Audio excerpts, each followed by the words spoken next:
Oi pessoal, tudo bom? Bom dia, boa tarde, boa noite, dependendo da hora que estiverem escutando o nosso programa Quintal da Galécia, que pode ser escutado nas transmissões da Rádio Quintal. Como sempre, temos aquela preocupação em trazer leitura que fazem parte da história da Galiza e que, portanto, sempre caminhará conosco o tema do nacionalismo galego.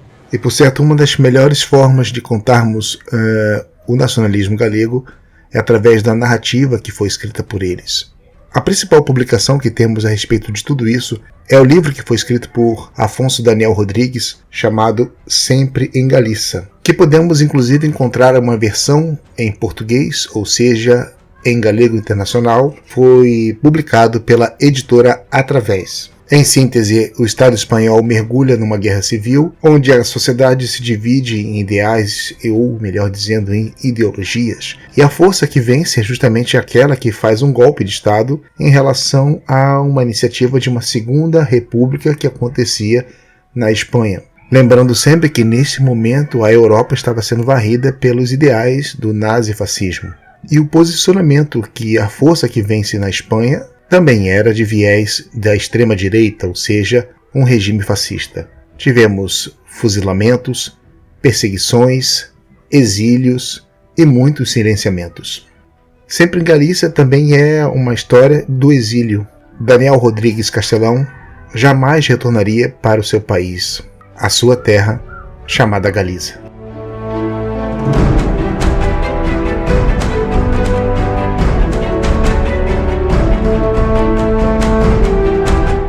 Estou longe da minha terra, em Badajoz. Cobre-me uma imensa campânula azul. Acho-me na torre de Espanha-Perros e vejo daqui as ruas ensarrilhadas da cidade.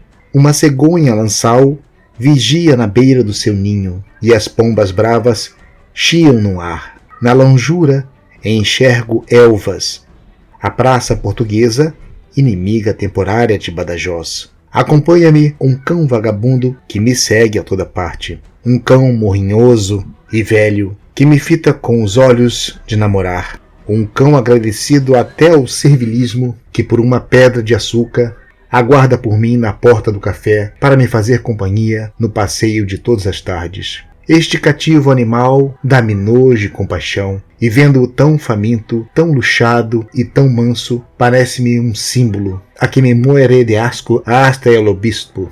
Neste momento, sinto pela primeira vez a necessidade de escrever para vós do desterro que me impuseram. Não receeis dos meus raptos sentimentais, porque já deixei de ser moço, e eis o que hoje me ocorre dizer aos leitores de a nossa terra. Há homens que passam a vida a pregar as excelências de uma doutrina política ou nacional e sentem a alegria de serem combatidos, porque confiam na posteridade e sonham com triunfar depois de mortos, convertendo-se em estátuas de bronze ou mármore.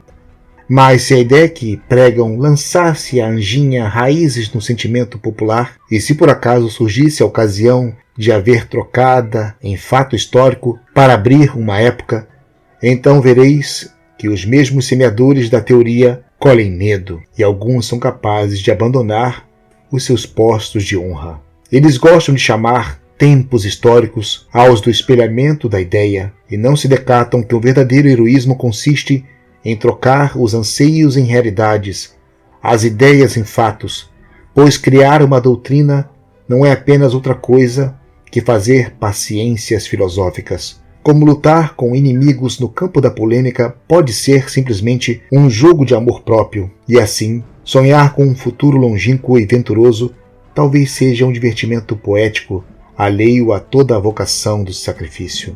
Quando o homem sabe que a realização de uma ideia vai produzir a felicidade do seu povo e a salvação da sua pátria, não deve recuar diante da possibilidade do triunfo, ainda que a violência dolorosa e sanguinolenta do parto lhe produz arrepios, porque o homem que duvida e teme o momento de realizar o ideal que pregou e não tem coragem para se manter no seu posto de perigo, ou é um farsante ou é um coitadinho.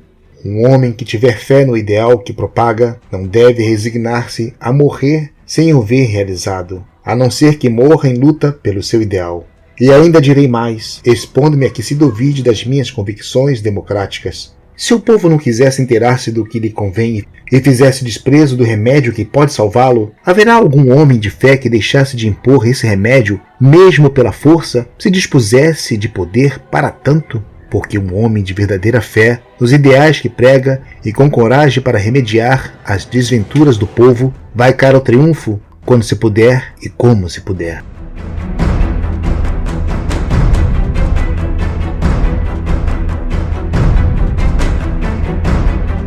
Estou num café com espelhos, onde 2 colunas e 2 bochas de luz avondam para figurar longas alamedas. Parece que aqui não há trabalho para ninguém, e que se vive da inação, sem sonhos nem esperanças. E não havendo trabalho, todos os direitos pertencem à propriedade. Aqui, a gente está dividida em 2 bandos extremos e irreconciliáveis, que um galego mal pode conceber: os que vão ao café e os que não podem ir. Abençoado seja o café em Badajoz, porque faz crer que se vive. Lembro-me de alguns galegos que vivem para o seu bandulho, porque são bem acisados e não sofrem as inquietações dos demais. Parece que têm o pessimismo dos velhos e ainda não se aventuraram em nenhuma empresa. Parece que têm o ceticismo do que estão de volta e ainda não se arriscaram a viajar. Parece que são donos da verdade e ainda não passaram fomes nem sedes. Parece que triunfaram em alguma luta terrível, decisiva, e não fizeram mais do que fugir diante dos perigos. Parece que merecem o que ganham e não sabem decatar-se da sorte que os empurrou. Parece que estão capacitados para brindar conselhos e com as suas sentenças egoístas acabariam o mundo. São interesseiros, trabalham com proveito e não concebem mais ideal que o de viver com desafogo e sem dores no estômago. Estes são os que me diziam: por que é que te meteste na política? A política é uma coxinada e tu melhor estarias na tua casa fazendo arte. São galegos e não concebem que a Galiza possa salvar-se com uma política honrada. São galegos e não sabem que a Galiza necessita de uma política sua para conseguir o desenvolvimento normal da sua economia.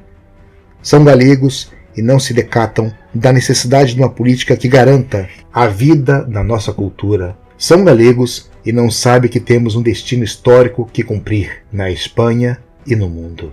Estes são os que dizem: eu não sinto a necessidade de falar galego, porque essa necessidade não se sente no bandulho. Eu sinto-me bem onde puder viver com desafogo, porque levo a pátria na sola dos sapatos.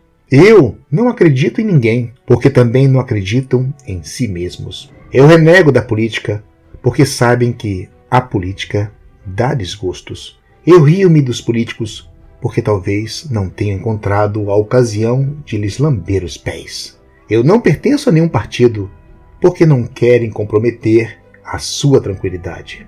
Assim, são muitos galegos sérios e sisudos na aparência, que vestem bem e sabem impor respeito aos seus consórcios de cassino. Qualquer dia um destes galegos que não lhe quer meter-se em política passa e de repente a ser diretivo de uma entidade que defende interesses e ei-lo sentado num banquete, a carão de qualquer político imundo.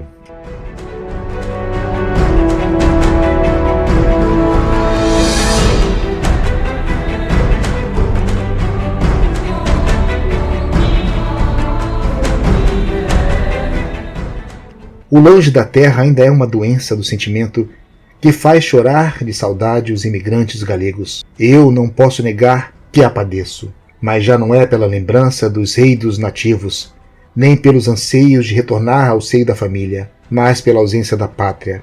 Este sentimento de saudade já não é exclusivo dos desterrados, porque os bons galegos somos expatriados, mesmo que vivamos na Galiza. Ou é que morrer numa terra ferrolhada não é tão doloroso como viver no desterro? Hoje topei-me com um fiador ouriçano, e os dois tínhamos morrinha. Ele pela sua aldeia, onde deixou uma moça. Eu pela minha pátria, onde campam os funcionários forasteiros e runflos galegos descastados. Falamos muito, e no remate da nossa conversa, o fiador apanhou a roda e foi-se pelas ruas, a apregoar no assobio dos seus anseios amorosos. eu fiquei a olhar para ele invejoso da sua mocidade e da sua singeleza, a arrilhar as minhas arelas patrióticas, com a esperança entristecida de tanto aguardar pelo triunfo dos nossos ideais de liberdade. Sentimentalismo? Talvez, mas sentimentalismo novo. Há galegos tão amantes do seu torrão originário que, depois de migrarem, empurrados pela necessidade, retornam atraídos pela querença, com a mesma alegria que sente os cavalos quando retornam à corte. Eles levam as imagens do seu mundo nativo e apegam-se a elas com tão acesa saudade que alcançam a categoria de tipos de romance. Mas quando chegam de volta, sentem-se defraudados por encontrarem casas novas, luz elétrica e gente bem vestida. Quiseram não encontrar ali nada do que viram de bom nos mundos alheios, para serem eles os importadores do progresso. Quiseram que tudo estivesse ficado no mesmo estado de antes, para que as inovações se realizassem com a sua presença. Quiseram que a gente tivesse ficado como estava, para serem eles os modelos de toda mudança. Quiseram que os adiantamentos da sua terra natal se devessem à sua filantropia. Este amor egoísta e limitado, quase que animal, de tão natural, ainda está muito longe de ser confundido com o sentimento patriótico dos galeguistas. Para eles a terra é o berço onde nasceram e engrandece-no ao ponto de lhe chamar Espanha. Ali cantam os pássaros melhor que nenhures e a lua tem mais claridade. Ali dá-se o melhor pão, o melhor vinho, a melhor água e o melhor leite. Ali as festas madrugam com alvoradas de gaita. Para eles, a terra é tão pequena que ainda não pôde chamar-se pátria, ainda que o amor que lhes inspira seja fundamental para o autêntico patriotismo. Pelo contrário, para nós, os galeguistas, a terra é tão grande, na sua extensão e na sua profundidade, que não bastam os dias de uma vida para conhecermos e amarmos-la tanto que só pensamos em fazer dela uma pátria feliz. Aguardaremos um pouco mais e a morrinha dos desterrados galegos já não será uma doença sentimental que doadamente se cura com o retornar dos eidos nativos. Porque, quer se queira ou não, todos os galegos sentiremos esse anseio grande e alegre de assistir ao ressurgimento de uma pátria que parecia morta. É isso, pessoal. Obrigado por assistirem, escutarem e compartilhar os nossos programas. Sempre na Galiza de Castelão voltará em outro momento. Tchau, pessoal. Um abraço.